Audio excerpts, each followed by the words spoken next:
안녕하세요. 마스크 안 써도. 제가 유치부를 상당히 오래 맡다가 이제 아동부까지 맡게 됐습니다. 제가 앞에 서기만 하면 여기가 유치부로 변하는 건. 그런데 제가 이제 아동부 4학년까지 맡았잖아요. 4학년 남자애들은 달라지더라고요. 내가 아침에 와가지고 안녕하세요 그러면 아이들 막 손들고 났는데 나 4학년쯤 남자애들은 이렇게 이제 이렇게 쳐다. 아까 그 영상 보시면은 맨 뒤에서 막 안 하고 했던 아이들이 4학년 안 보겠죠? 네. 그래서 오늘은 자 예수님이 오신 크리스마스인데 우리가 다 유치부가 돼서 한번 그 유치부 말씀으로 한번 들어가 보겠습니다. 그래서 근데 먼저 그 얘기를 하기 전에 제가 항상 크리스마스 때 요 얘기는 꼭 해요 아이들한테. 뭐냐면 죄가 뭐죠?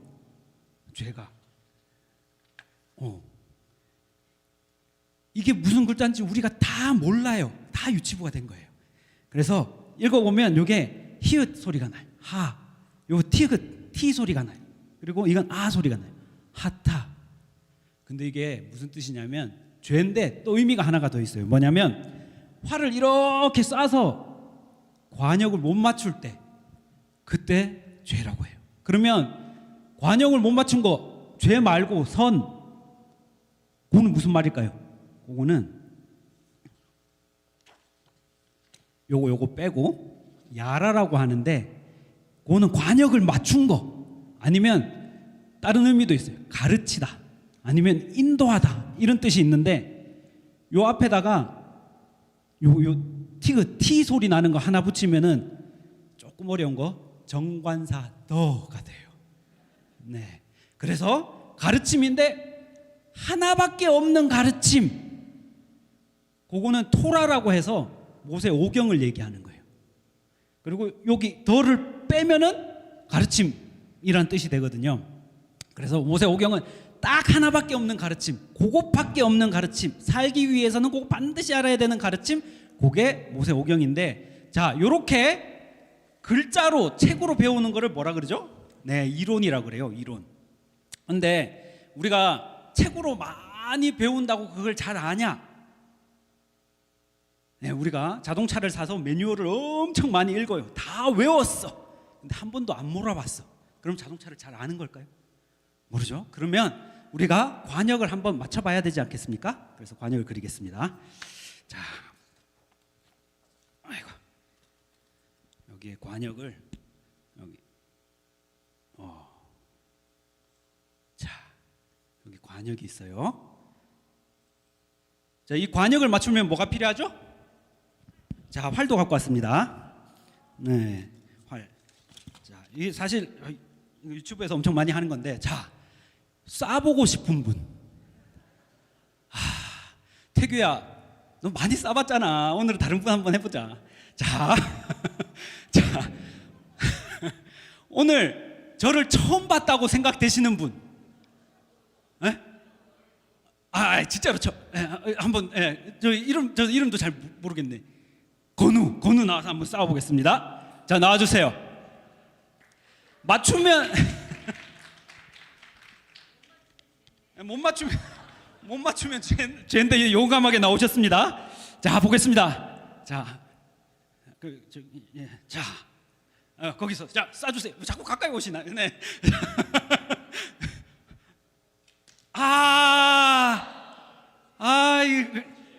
죄인데 이거 어떻게 하냐? 자, 한 분 더. 근데 제 이름을 모르시는 분. 이름 뭐야? 온유 나와주세요. 한번 쏴보자. 여기. 자, 역시 우리 온유가 죄가 있나 없나? 잠깐만, 실험하는 거 아니에요. 자, 온유 한번 쏴보자.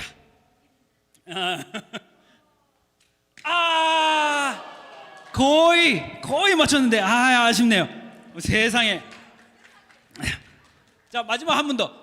자, 제 이름을 모르시는 분 아직 계신가요? 정말 해보고 싶구나. 나와주세요. 손 들었어. 이름이 뭐예요? 민혁. 자, 근데 우리 민혁이가 쏘기 전에 우리 다 함께 중보기도 하겠습니다. 진짜. 중보기도. 죄에 빠지지 않도록 중보기도 하겠습니다. 아무리 멀어도 상관없어요. 자, 같이 기도. 자, 눈 감고 기도하겠습니다. 하나님, 이름이 뭐라고요? 민혁이요. 하나님, 민혁이가 하나님 관역에서 벗어나지 않고 바로 하나님께 찾아갈 수 있도록 도와주세요. 예수님 이름으로 기도드립니다. 아멘. 자, 쏴보겠습니다. 가까이 안 가고 돼. 자, 준비. 활을 당기고. 자, 예수님이 나타나셨어요. 쏴보세요. 네. 네.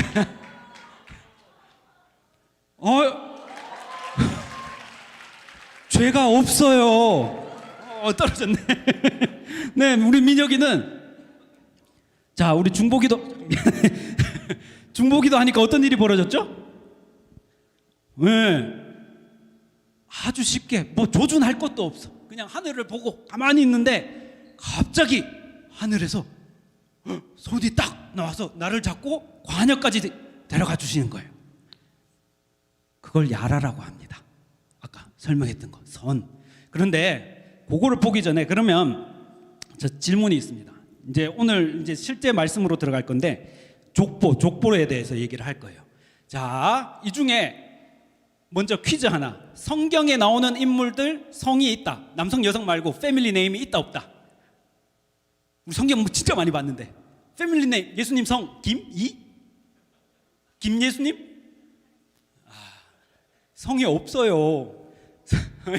성이 없어요. 요즘 지금 그 인도에 있는 유대인들도 성이 없어요. 성이란 거는 옛날에 그 어떤 지역의 그룹을 나누기 위해서 인위적으로 붙인 거예요. 그래서 성경에 보면 누구의 아들은 누구의 아들은 누구 했던 게 성이 없어요. 네. 우리 성경 한참 많이 봤는데 20년도 넘게 봤는데 없어요. 근데 우리가 다시 질문하겠습니다. 자, 내가 가진 성이 왕의 성이다. 패밀리 네임이 왕으로부터 나왔다. 송. 자, 내가 가진 성이 어떤 장군으로부터 왔다. 또 있으시네요. 내가 가진 성이 학자의 이름이다. 저 태계 이황. 그런데 내가 가진 성이 진짜 어디서 나왔는지 난 도저히 모르겠다. 별 의미가 없어. 그렇지 않죠? 근데 성에 왜 중요한 의미를 둘까요? 뭐 여러 의미가 있을, 그룹을 나누는 의미도 있겠지만 솔직히 얘기해서 나 이런 사람이야 좀 보여주고 싶은 마음 있지 않나요? 나 이성계 후손이야. 그런 마음 전혀 없으신가요? 네, 나는 어느 학자 후손이야. 자, 그래서 오늘 이 선악의 기준으로 한번 마태복음에 있는 족보를 한번 볼게요. 족보. 그러면 우리가 예수님의 족보니까 아주 뛰어난 사람들이 쫙쫙 나와 있겠죠. 왜냐하면 족보를 통해서는 난 이 정도 되는 사람이야 라는 걸 보여주고 싶을 수도 있잖아요. 그래서 우리 첫 번째 자, 이 그림을 보고 누군지 바로 맞추셔야 됩니다. 자, 밤하늘의 별을 보고 계신 할아버지 누구신가요? 유치부 다 졸업하셨네요. 예. 자, 아브라함. 어머나, 이거 자석이 아니네. 자, 아브라함. 그래서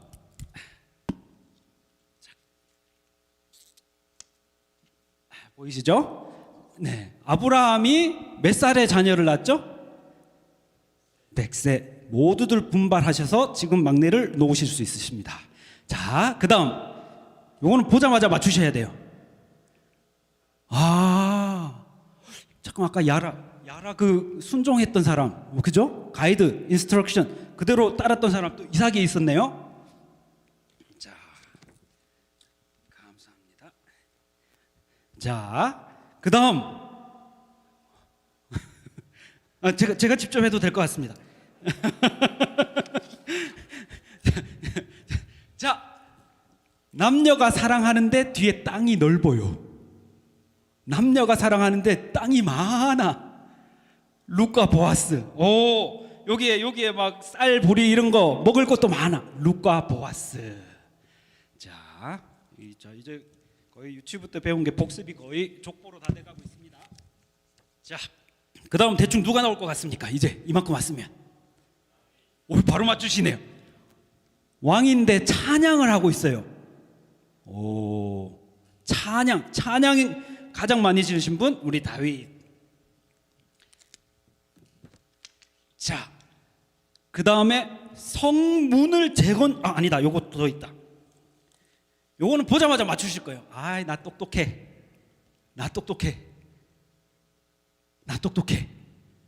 솔로몬. 예. 솔로몬이 똑똑한 정도가 아니에요. 가끔 보면 엄청 똑똑한 사람은 얘기를 하는데 아무도 못 알아들어, 무슨 얘기인지. 그런데 지혜가 있으면 나 엄청 많이 아는데 그걸 다른 사람 다 알아듣도록 얘기하는 거예요. 자, 그 지혜 있는 우리 솔로몬.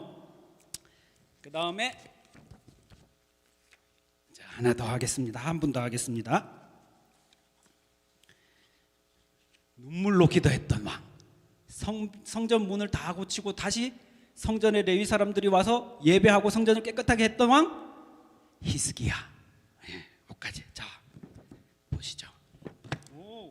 여기 마태복음에 나오는 족보인데 괜찮네요. 다 좋은 사람들이 쫙쫙쫙쫙 나왔어요. 좋아요. 그런데 파워포인트 한번 보여주시겠습니까? 파워포인트. 요거 다음 거. 자, 한번 같이 읽어볼게요. 아브라함이 이삭을 낳고 이삭은 야곱을 낳고 야곱은 유다와 그의 형제들을 낳고 유다는 다말에게서 베레스와 세레를 낳고. 잠깐 이상하다. 뭐가 이상하지 않아요? 아브라함은 이삭을 낳고 이삭은 야곱을 낳고 야곱은 유다와 그의 형제들에서 낳고 유다는 다말에게서 베레스를. 아브라함은 사라와 사이에서 이삭을 낳고 이삭은 리브가 사이에서 야곱을 낳는데, 사라하고 리브가 서운하겠습니다. 족보에 왜 안 나오죠? 왜 안 나와요? 그런데 유다하고 다말은 나왔어요. 유다 다말 얘기는 제가 상세히 하고 싶어도 여기서 할 수도 없고, 그걸 만약에 영화로 나오면 캐나다에서도 심의에 걸릴 만큼 그런 내용이 있어요. 시아버지하고 며느리예요. 원래는 다말이 결혼을 하면 유다 가문에 오면은 애를 통해서 자녀를 낳아야 되는데 자녀가 없었어요. 없이 엘이 죽었어요. 그러면은 둘째 오난이 반드시 자녀를 낳게 해줘야 되는데 그것도 안 했어요. 그걸 하나님이 악하게 보시고 둘째도 죽이시고. 그러면 유다가 셋째 셀라를 통해서 다말이 자녀를 갖게 해줘야 되는데 셀라를 뒤로 슉 숨겨버렸어요.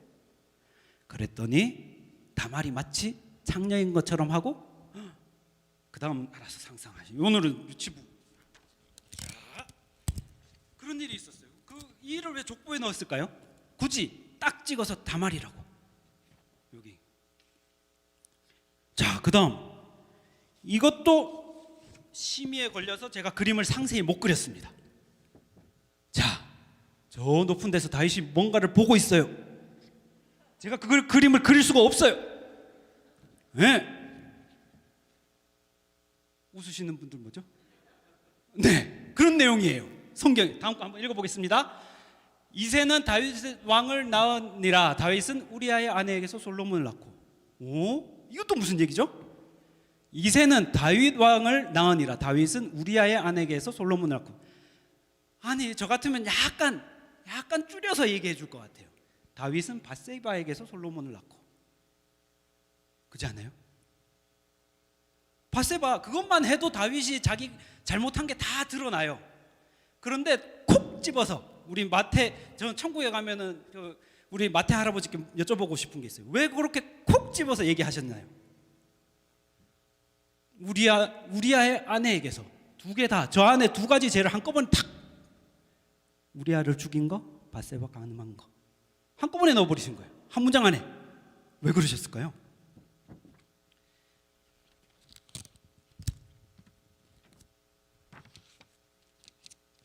저 같으면 족보를 쓰면서 이렇게 위대하고 좋은 가문에서 예수님이 태어나셨구나, 이거를 알려주고 싶은데 아니었어요. 그 안에 숨은 걸 아마 유대인들이 저걸 쫙 보면, 아니 우리 조상 대대로 있는 것 중에 죄들만 콕콕 찍어가지고 저기 넣어놨네?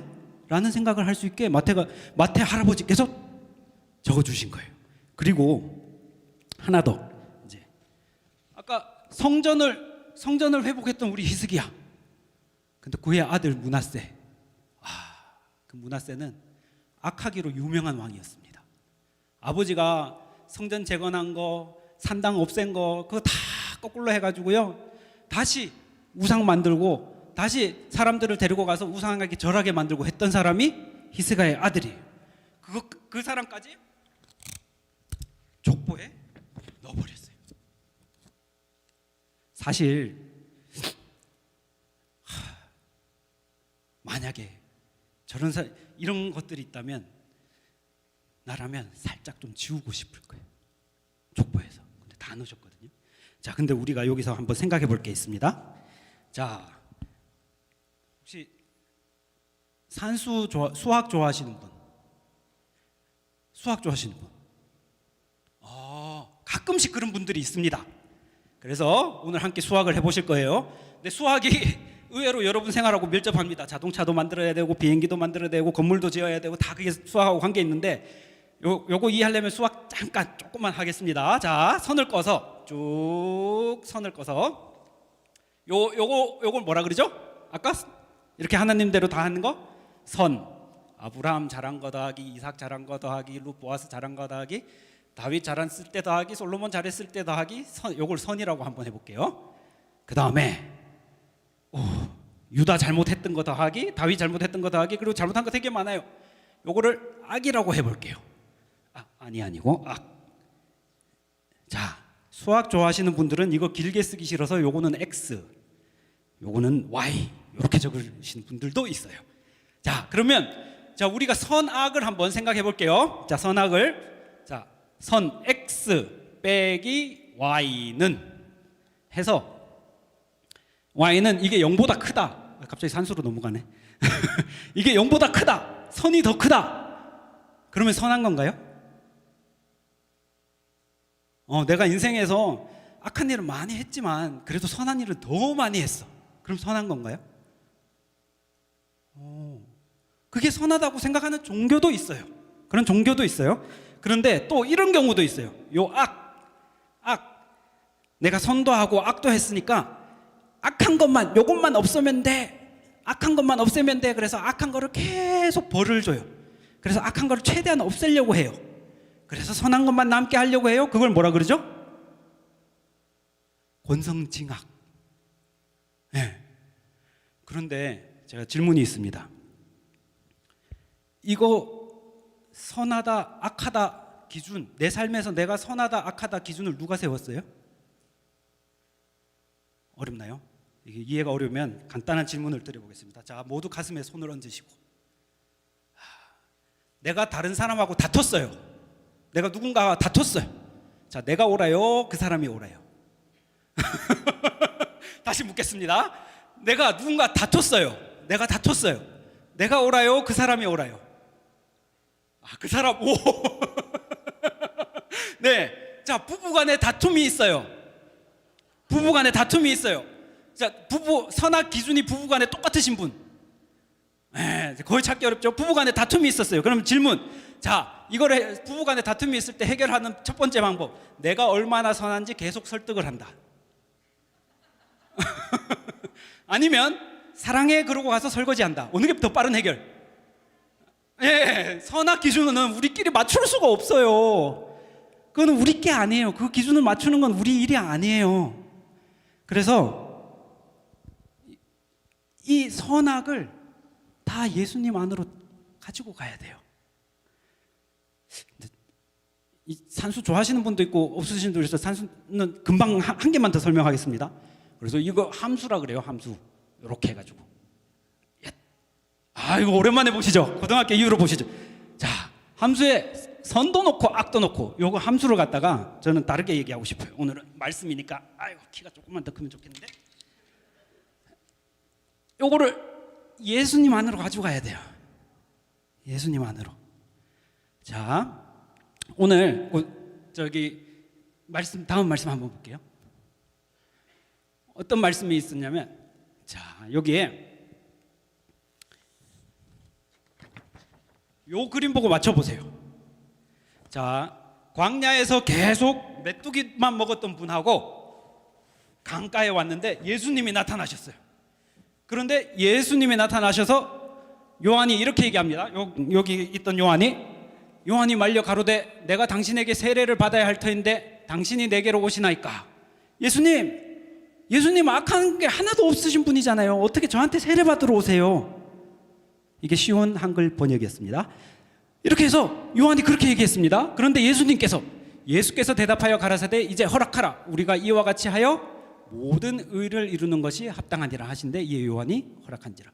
그러니까 예수님께서 뭐라고 말씀하시냐면 요한이 죄 없으신 분 세례 받으시면 안 돼요. 그랬더니 요한이 아니다. 나는 세례를 받아야 한다. 왜냐하면 모든 사람들, 모든 의, 사람뿐만 아니라 하나님이 원하시는 모든 의를 내가 이루어야 하기 때문에 라고 말씀하시고는 이렇게 세례를 받으신 거예요. 그래서 이 구절을 볼 때, 자, 우리가 세례 왜 받나요? 세례 여러 의미가 있겠지만 내가 세례를 받음으로써 하나님, 예수님, 성령님 그 공동체 안에 내가 들어가는 거예요. 그런데 예수님이 이 땅에 와서 세례 받으시는 의미는 완전히 다른 의미예요. 뭐냐면 내가 이 공동체에서 내려와서 너희 사람들하고 너희 인간들의 공동체로 들어가겠다 하시면서 세례를 받으신 거예요. 아마 예수님이 태어나자마자 말을 하실 수 있으면 이 얘기 먼저 하셨을 것 같아요. 그래서 크리스마스의 의미가 여기에 있는 거예요. 예수님의 오신 의미가. 자,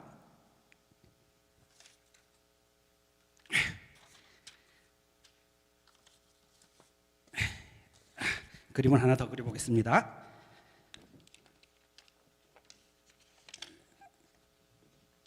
자, 우리 아까 전에 이 족보를 영어로 뭐라 그러죠? 패밀리 트리. 그런데 예수님께서 우리한테 다른 나무 하나를 또 소개시켜 주셨어요. 자, 다른 나무 하나를 소개시켜 주셨는데 한번 나무를 그려보겠습니다. 자,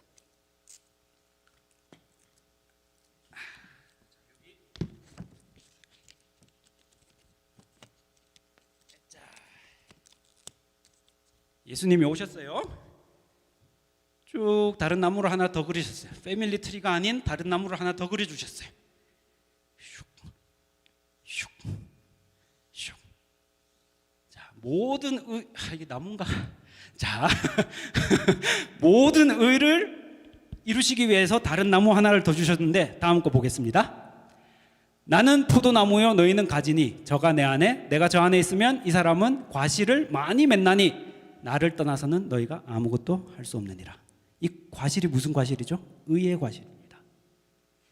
예수님이 이 땅에 오시기 전에 했던 그 목표, 그 의의 과실. 그래서 여기 두 아이가 있습니다. 우리 다 유치부니까 이 여자아이 이름은 환희. 자, 이 남자아이 이름은 환희와 병규가 있습니다.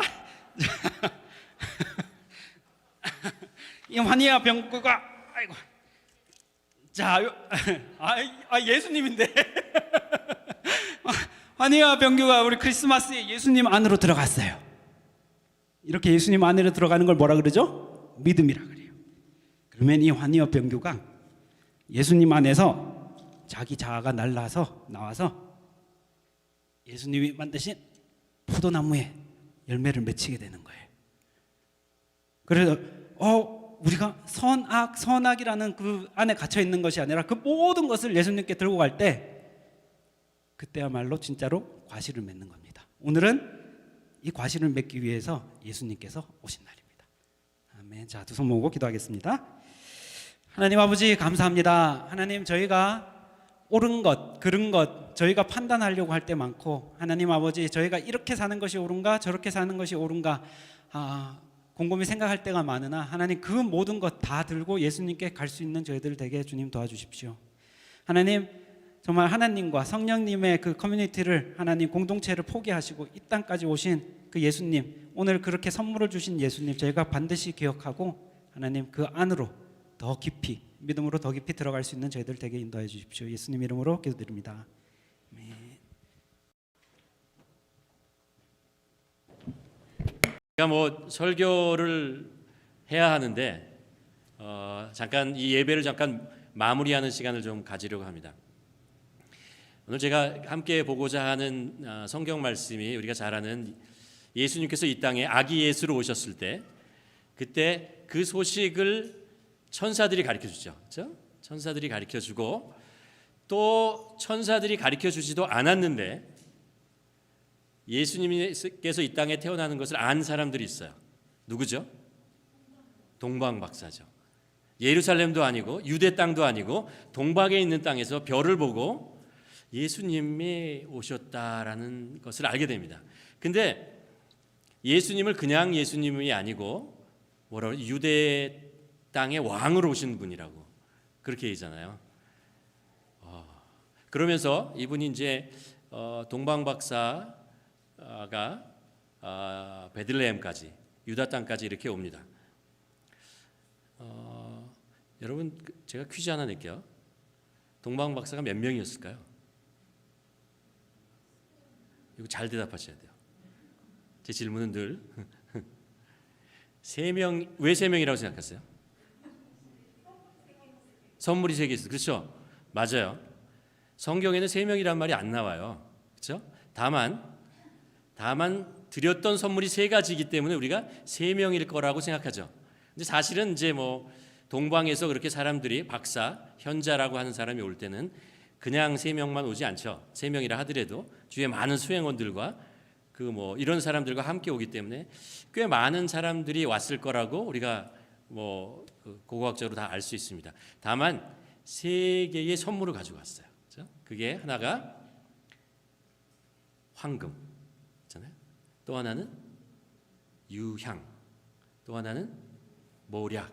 이 3개의 선물을 가지고 왔어요.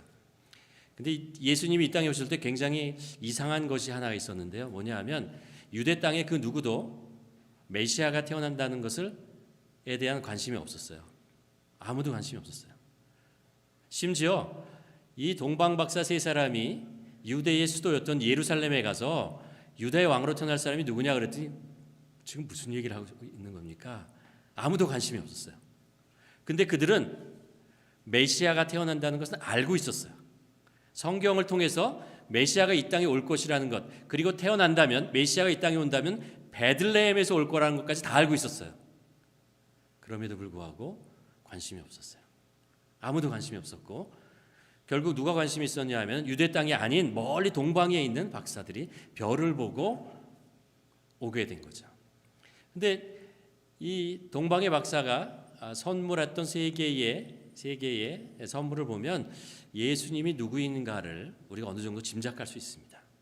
첫 번째, 황금이라고 하는 것은 왕권을 상징하잖아요.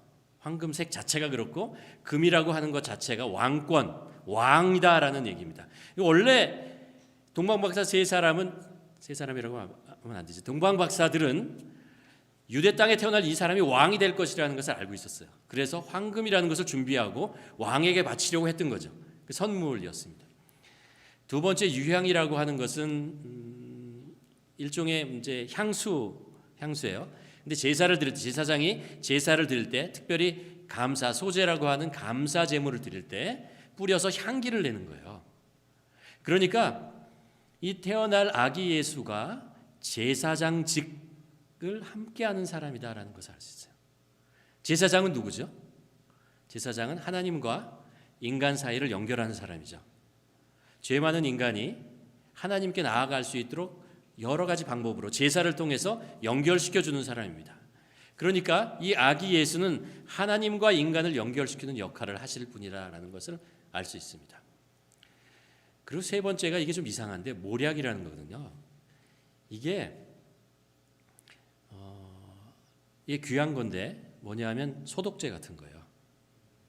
뭔가를 깨끗하게 정결하게 만들 때 사용하는 것입니다.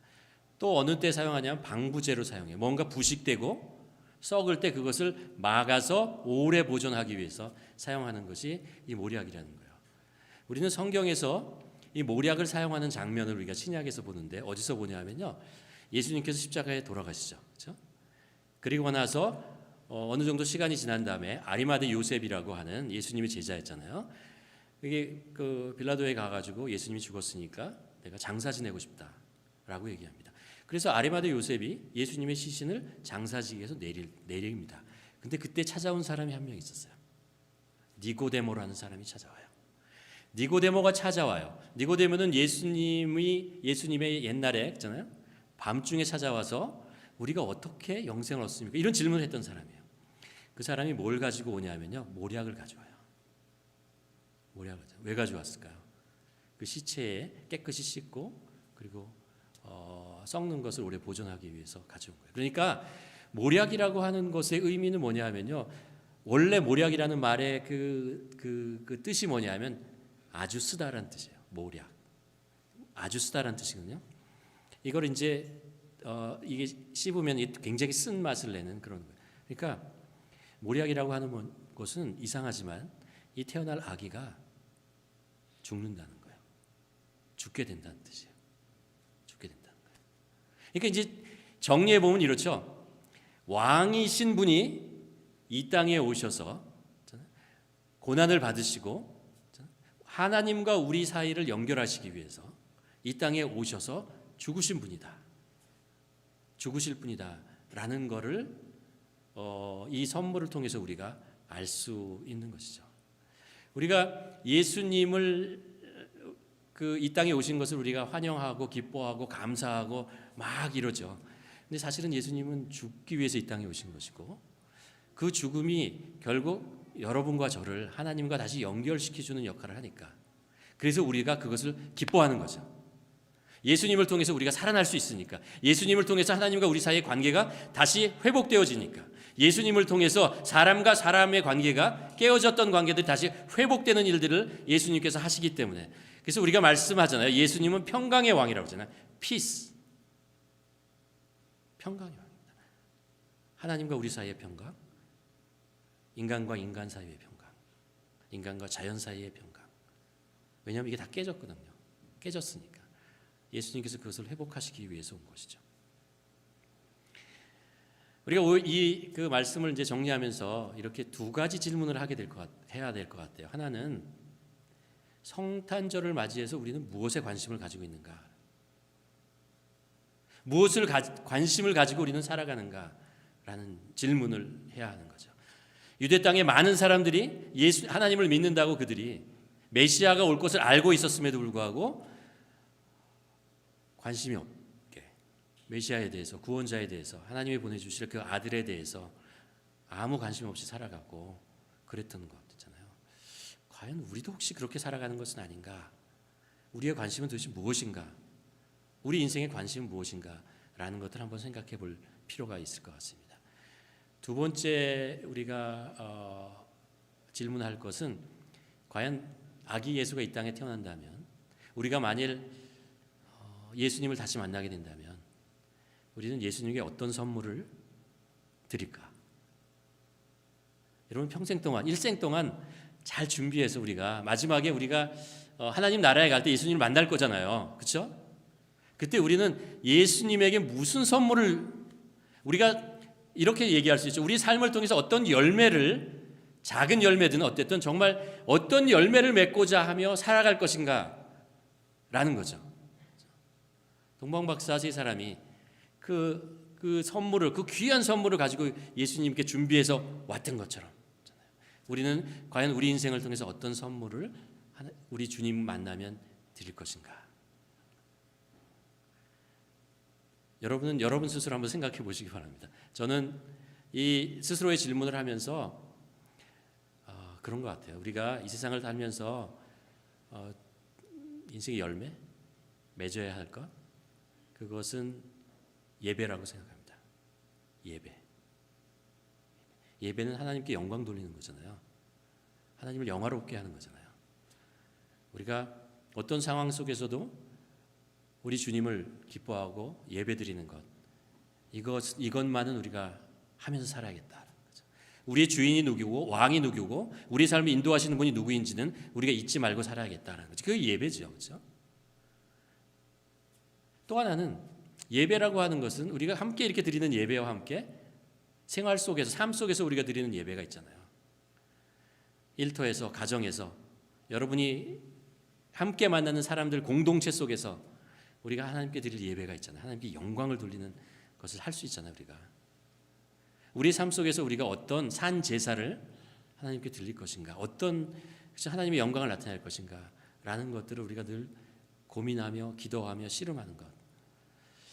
예수님께서 우리에게 원하시는 것은 이것이라고 생각합니다. 그래서 우리가 이 예수님께서 이 땅에 오신 것을 기뻐하고 감사하고 예배를 드리고, 이 예배 드릴 때 느꼈던 이 감격과 기쁨을 또 세상에 나가서 사람들에게 전하고 그리고 공유할 수 있고 나눌 수 있는 그런 삶을 우리가 살 수 있다면 정말 하나님께서, 우리 주님께서 기뻐하시고 또 우리들의 예배를 받으시는 그런 일들이 일어날 것을 믿습니다. 여러분, 이렇게 예배로 하나님께 예배하고 예수 그리스도를 찬양하는 우리 모두가 되기를 삶 속에서 주님의 이름으로 간절히 축원합니다. 우리 한번 기도하시겠습니다.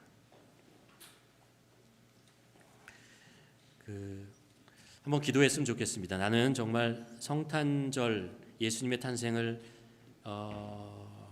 축하하는 이 자리에 섰는데 과연 나는 평생의 일생 동안에 예수님에게 어떤 관심을 가지고 사는지, 나의 관심의 초점은 무엇인지 우리 한번 돌아보며 우리 인생이 어떤 방향으로 나가는지를 한번 살펴봤으면 좋겠고요. 여러분, 내가 예수 그리스도를 다시 만나서 그분께 선물을 하나 드리고 싶다면, 드릴 수 있다면 어떤 선물을 하나님께, 우리 주님께 드릴까? 한번 우리 마음속으로 한번 우리 자신에게 질문하고 또 주님 앞에 서서 그 고백을 할 수 있는 이 시간 되기를 원합니다. 함께 기도하시겠습니다.